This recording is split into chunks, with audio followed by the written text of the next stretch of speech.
Over the last 9 months, the pandemic has been a worrying time for us all. We've experienced isolation, loss, and uncertainty.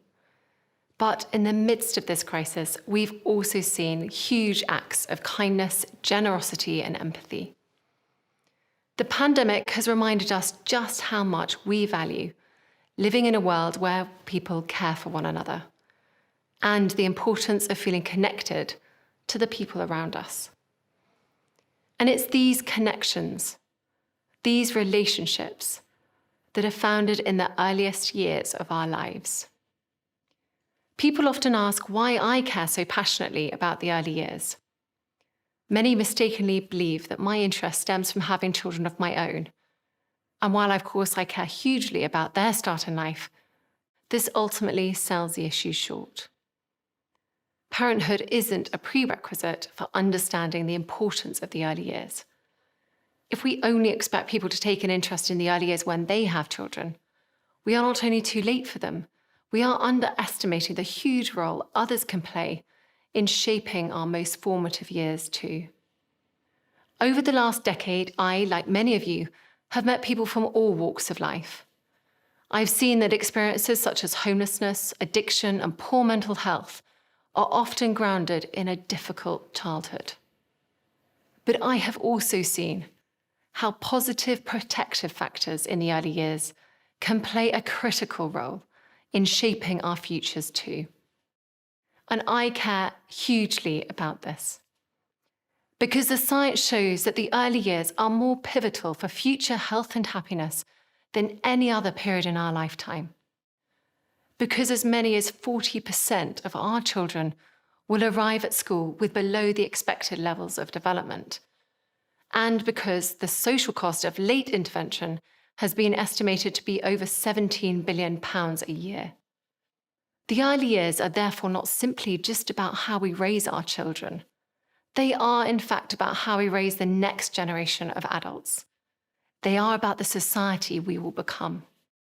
Which is why I wanted to start a society-wide conversation, to hear what people across the UK think about the early years too. I was humbled that over 500,000 people responded to the 5 Big Questions survey, showing just how much people wanted to talk about this.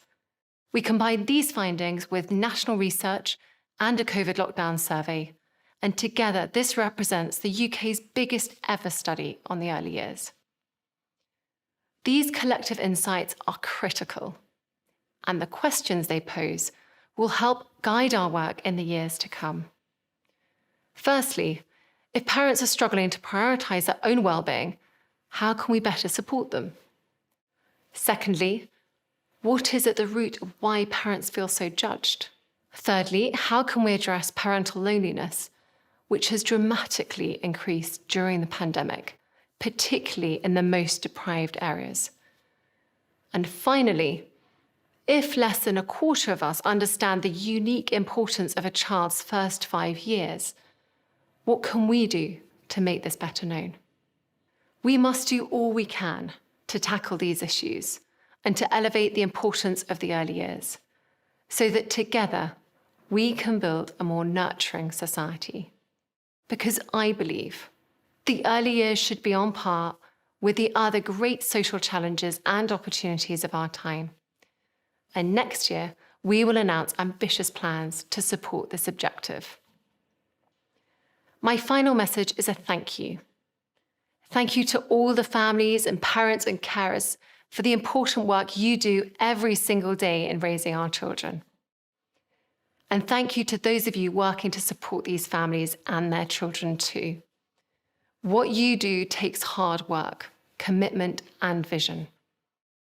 It is a brave thing to believe in an outcome, in a world even that might not be fully felt for a generation or more. But what you do isn't for the quick win. It's for the big win. It's for a happier, healthier society, as well as for happier, healthier children. Only by working together can we bring about lasting change for the generations to come. Because I truly believe big change starts small.